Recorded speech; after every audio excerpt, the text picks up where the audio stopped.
Mauubos talaga ang bahaw sa ulam na to. Hi, madiyaw na adlaw, ako pala si Anisang OFW dito sa Taiwan. For today's video guys ay ganito din ba kayo magluto ng ampalaya? Ako ganito na ako mag-slice, as in manipis talaga siya hanggat kaya kong manipis pa.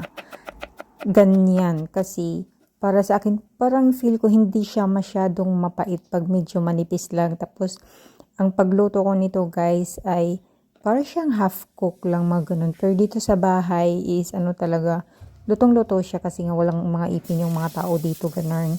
Tapos ang dalawang itlog lang yung hinalo ko dito at timplahan ko lang siya ng asin at saka MSG. Then naglagay ako atad siya ng durog na paminta. Parang nakalimutan ko na guys eh. Kasi nakadepende na din yan sa inyo kung paano kayo magluto ng ampalaya with egg ganun. Tapos ito na nga, naglagay ako dyan ng tubig din, simmer din. Last ko nang nilagay yung itlog. Tapos halo-halo, ganun lang, di ba? Sobrang dali lang talaga guys.